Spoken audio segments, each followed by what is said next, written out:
Kita ninyo? Tignan nyo si Chavit ngayon. Kinasuhan ng plunder. Kasi putak ng putak. Ngawa na ngawa. Hindi na lang manahimik. Oh, kinasuhan ng plunder dahil sa yung lupa na hindi naman ganun yung value, binili. Overpriced ang pagkabili, kasabwat ang tawag dito, ang government diyan sa Ilocos Sur, tinayuan niya ng resort. Yung tinayo niyang resort, yan yung Santorini. Alam niyo yung Santorini na design ng resort niya? O overpriced daw yan, plunder daw yan. Ito mga kababayan, Santorini. Ito mga kababayan, sa mga hindi nakakaalam, ito po yung ibig sabihin ng Santorini. Ito po yun mga kababayan. Ito po ang ibig sabihin ng Santorini Grace. Ito po ang ganito. Pakita ko sa inyo. Ayan po ang itsura. Yan po ang Santorini, mga kababayan. Ganyan po ang itsura ng resort ni Chavit. Santorini. Alam niyo yung puti na pintura, katulad dito sa tinirahan namin, parang Santorini inspired. Puti ang pintura, blue ang bubong. Ayan. Yan po ang Santorini, mga kababayan. Yan ang gustong mangyari sa buhay ni Chavit, Santorini. So ngayon, yung resort na yan, ito hanapin ko lang mga kababayan para malaman ninyo. Santorini Resort of Chavit Singson. Ito mga kababayan, tignan ninyo. Ito po ang kadahilanan. Yan po ang pinatayo ni Chavit na Santorini. Yung Santorini Resort na yan, yung lupa na yan, yan po yung pinaglalaban kanina nung isang abogadong nag-file ng plunder laban sa kanya. Kita ninyo, Santorini Resort. Yan po yan, parang nasa Greece ka. So, yan po yun mga kababayan. Sabuatan daw yan ni Digong, ni Chavit at ng local government ng Ilocos Sur. Kaya nakuha niya yan at napatayuan niya.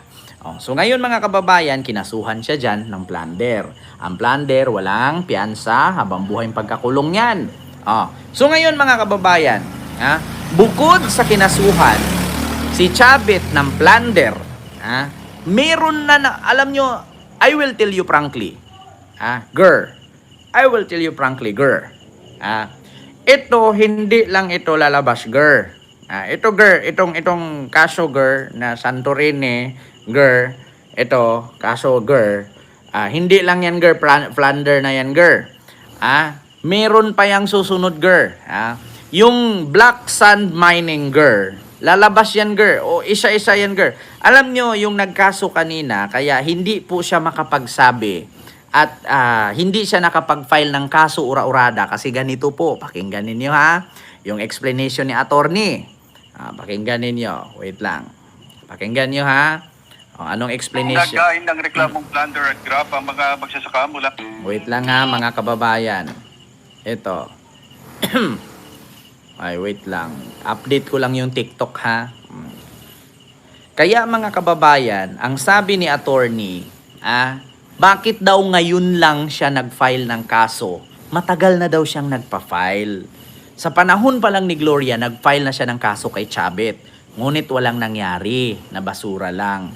Sa panahon ni Digong, kaya hindi siya nag-file ng kaso laban kay Chavit, kasi paano nga ba naman siya mag-file? Ikasabwat nga, tao siya ni Digong, magkaibigan sila ni Digong, do you think may mangyari? Wala. So ngayon mga kababayan, nakahanap ng tiyempo si attorney, nag-file siya ng kaso na plunder kay Chavit. Matagal na daw siya laging nagpa-file. Wala lang daw nangyayari kasi nga mga kababayan, malakas nga sa kapit itong si Chavit. So ngayon mga kababayan, ito po yung katotohanan. Sinagot po yan. Wait lang mga kababayan, nag-install pa lang kasi. Sinagot po yan mga kababayan ni attorney. Itong patungkol dito sa ito po yung kadahilanan. Wait lang ito po. Wait lang mga kababayan, si attorney. Ay, ang tagal naman. Hindi ako makabukas mga kababayan ito na lang, dito na lang tayo sa Facebook. Na bakit si attorney ngayon lang nag-file ng kaso laban kay Chavit? Kasi nung panahon daw ni Digong, hindi daw siya makapag-file kasi daw, syempre magkakampi si Chavit at si Digong. So ngayon mga kababayan, hindi niya na ngayon nagkataon na si Rimulya na, mga kababayan, ang isang ombudsman, doon na siya nag-file. Nako po, ito na nga mga kababayan. Diyos mio marimar. Ito para marinig nyo po. Ito. Bakit ngayon nyo lang po ito naisipan na i-file ngayong maingay po yung kay Chavit? Panahon po ni Chavit nung panahon ni Gloria. Panahon din ni Pinoy. Lalo na nung panahon ni Duterte. Magkasabwat po sila. Ngayon lang po kami nagkaroon ng pagkakataon na idurot itong mga kasong ito kasi alam namin si Presidente Bongbong Marcos ay siyang may gusto na lahat ng masasamang tao ay mabigyan ng sapat na parusa at si Chavit dapat lang mabilanggon ng habang buhay. Ayan. Bakit ngayon nyo lang po ito naisipan na i-file ngayong maingay po yung kay Chavit? Panahon po ni Chavit nung panahon ni Gloria. Panahon din ni Pinoy. Lalo na nung panahon ni Duterte. Magkasabwat po sila. Ngayon lang po kami nagkaroon ng pagkakataon na idurot itong mga kasong ito kasi alam namin si Presidente Bongbong Marcos ay siyang may gusto na lahat ng masasamang tao ay mabigyan ng sapat na parusa at si Chavit dapat lang mabilanggon ng habang buhay. Kita ninyo? Yun ang sabi niya. Ngayon, mga kababayan, ang tanong, ngayon may isang tao na naglakas ng loob na lumaban kay Chavit. Do you think walang susunod niyan? Marami pang susunod niyan. Girl, maniwala ka sa akin, girl. Ito po ito, girl. Pakita ko sa inyo. Ito po yung sunod niyan, girl. Ito. Saan ba yun, girl? Makulat kayo dito. Ito Ito. Pakita ko sa inyo Pakinggan ninyo. Ito. Sana ba yan? Open. TikTok. Open. Tragis na yan. Bakit baliktad? Ito po ang ipakita ko sa inyo mga kababayan. Magugulat kayo dito. Ito po Ito. Chavit. Ito. Chavit. Sand. Black. Mining. Alam niyo maraming ito mga residente sa ilang bayan sa Ilocos Sur sa pagmimina ng black sand sa mga baybayin. Mga bandila posibleng mabura sa mapa ang kanilang lugar sa di kalaunan. Mapabandila si Jenny Reyes, exclusive. Pakinggan ninyo. Pagsasaka at pangingisda ang pinagkakakitaan ng mga residente sa bayan ng Santa Catalina, Ilocos Sur. Pero pinangangambahan nilang sisirain ng black sand o magnetite sand mining ang kanilang kabuhayan. Highly magnetic ang mineral na magnetite, kaya ang isang paraan para ihiwalay ito sa regular na buhangin ay sa pamamagitan ng magnet. Matapos tunawin, ay ginagamit naman itong sangkap sa paggawa ng bakal. Pangamba ng ilan, nagsisimula ng maramdaman ang epekto ng pagmimina sa baybayin. Kinakain na po yung aming shoreline ng tubig kasi nung maalis yung black sand sa ilalim, bumaba po yung area na kinalalagyan natin. Ang isang masamang epekto dyan sa kapaligiran ay yung tinatawag natin coastal erosion. Kakainin yung lupa. Yung dagat, aabante, lumilit yung lupa natin. Nagbabalak na rin ang isang kumpanya na magsagawa ng pagmimina sa karatig bayan ng San Vicente na sagana rin sa black sand. Hindi maalis ang mga agam-agam na posibleng mabura sa mapa ang ilang coastal towns sakaling magtuloy-tuloy ang pagmimina. Makita nyo din sa aming shoreline na lang dito. May mga bahay pa dati dito, may malaki pang seawall, pero makita nyo na paubos na.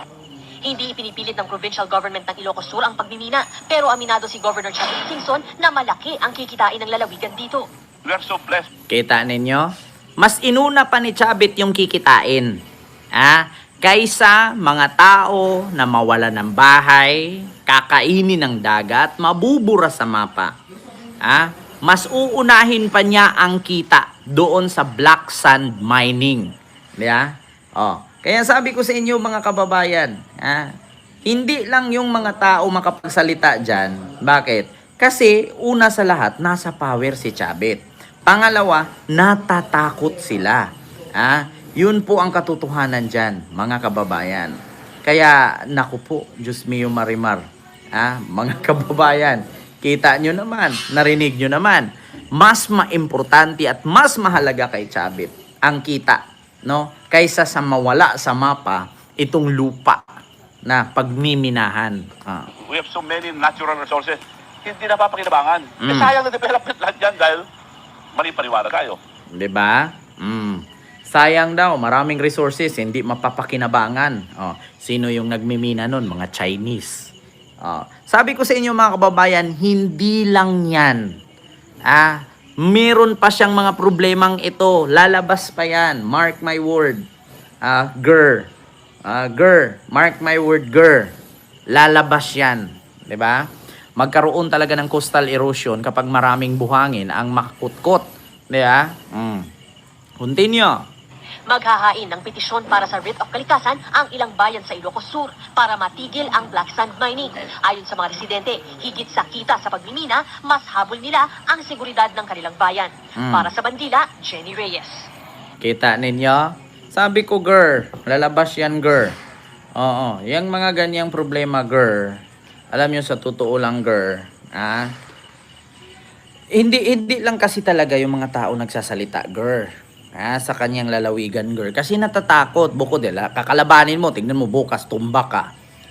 Kaya, tahimik sila. Ngayon, nawala na sa power ito si Chavit, at nakita nila na wala nang kapit si Chavit sa ombudsman, di ba? Oo, at nakita nilang galit si Chavit kay PBBM, hindi siya kakampihan.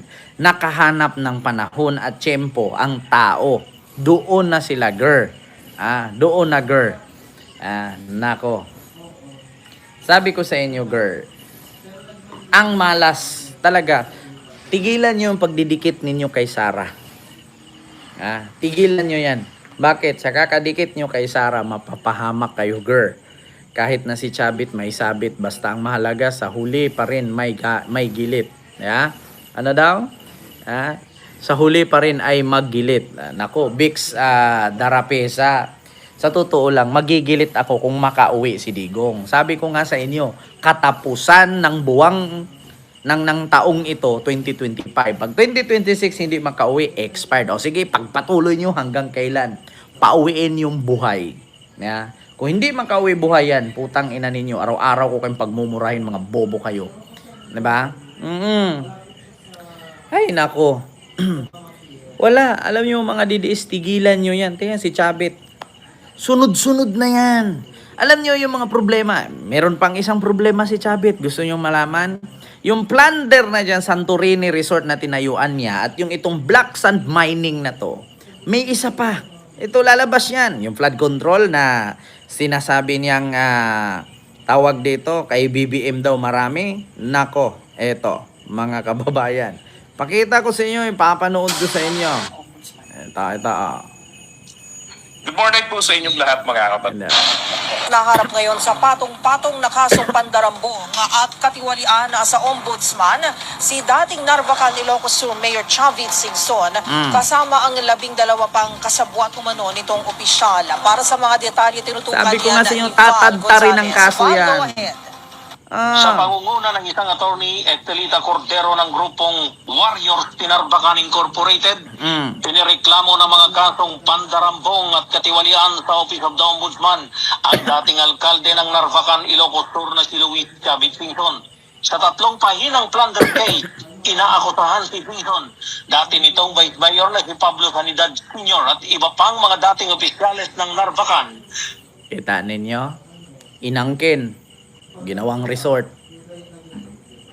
Sabi ko sa inyo. Chavit baluarte ng mga Singson ang Ilocos Sur.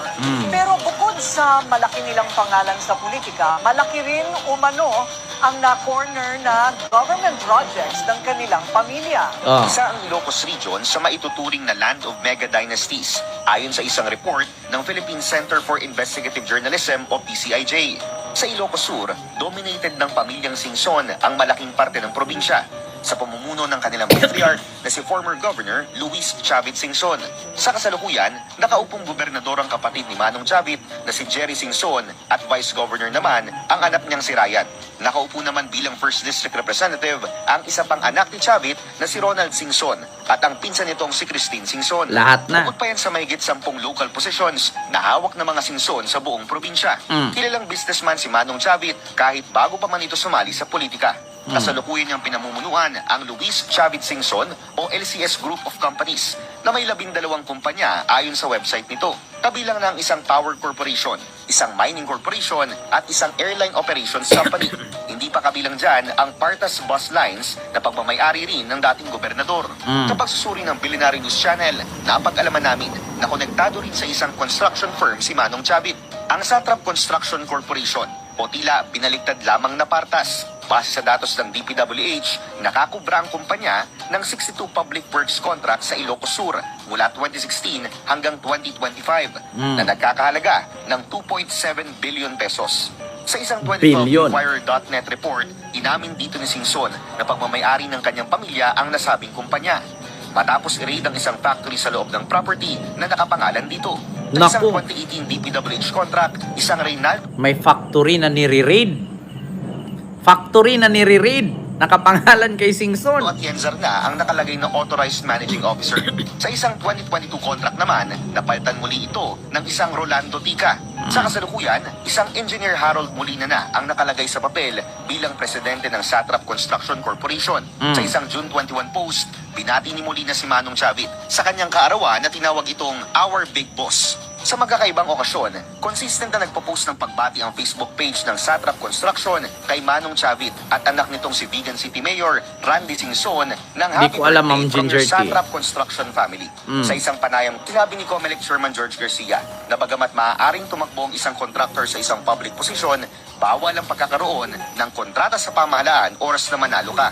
Bawal din daw sa saligang batas ang pagkakaroon ng direct interest ng Ibawal ba? Naging gobernur siya, naging mayor ang anak, kapatid, pinsan, lahat nasa politiko. Tapos meron silang DPWH project at Satrap Corporation. Bawal ba? Hindi naging bawal. Nakatanggap pa sila ng 2 billion na project.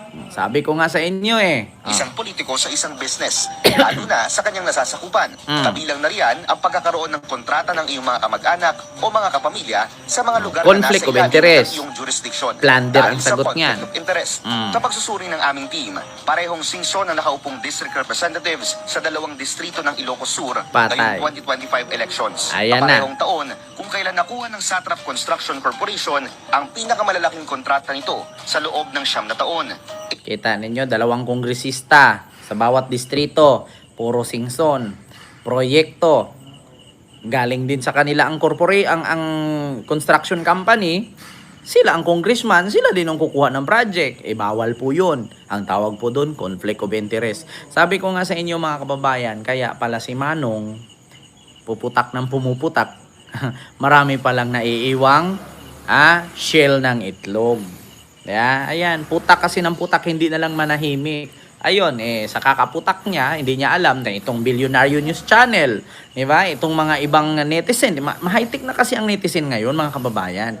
Ang taong bayan kasi, sila na mismo ang nagre-research. Hindi na nila inaantay ang gobyerno na magre-research. Tao na mismo tumutulong sa gobyerno para malaman ang katiwalian. Yun ang totoo. Napansin ninyo? Hindi na nila, tayo mga netizen, hindi natin inaantay na ICI pa ang mag-iimbestiga. Di ba? Ang mangyayari dyan, mga kababayan, tao na ang nagre-research. Kita nyo yan, mga kababayan? Ito pa. Public works contracts na nagkakahalaga ng 543 million pesos. Bukod pa riyan ang nakaupong Ako Ilocano Party List Representative na si Richelle Singson Michael mula 2022 na anak din ni Manong Chavit. Patay. Although, siyempre, pag sila'y nanalo na at nangontrata pa sila, ma-anti-graft and corrupt practices sila kasi pinagbabawal nga po yun. Lahat talaga sila. Interest, lalo pat ito ay maaaring makabangga sa interest ng publiko sa pamahalaan. Sinubukan ng Billionaire News Channel na kunin ang panig ni Singson at kung ano pa ang koneksyon ng kanyang pamilya sa kumpanya. Pero hindi pa ito sumasagot sa aming mensahe. Baluarte ng mga sins. 'Di ba? Sabi ko sa inyo mga kababayan, nalalaman tuloy, maingay kasi. Oh, lalaking turing, daming anak, daming babae, pero yung bunganga pangbakla. 'Di ba? Ayan, kuda ng kuda kasi nagka-sinus na, hindi na halos makabigkas ng word, kuda pa rin ang kuda, putak pa rin ang putak. Ayun. 'Di ba? Nabisto kayo ngayon. Marami siyang kababalaghan diyan. Sa bagay, hindi nga sila basta-bastang masilip dyan at maungkat kasi nga lahat sila nasa power. Sabi nga ni Attorney Regal, tawag dito, yung lawyer na binanatan si Digong, ang sabi nga niya, kung ang tao natatakot, ang batas hindi. Ang batas lumalaban, ang batas hindi natatakot. Si Regal Soliva, sabi niya, kung ang tao natatakot, ang batas hindi natatakot. Hahabulin ka niyan. Nako, lalo ngayon, wala siyang kanino siya kakapit. Sa ombudsman, ayaw sa kanya. Presidente, ayaw sa kanya. Saan siya ngayon? Nga.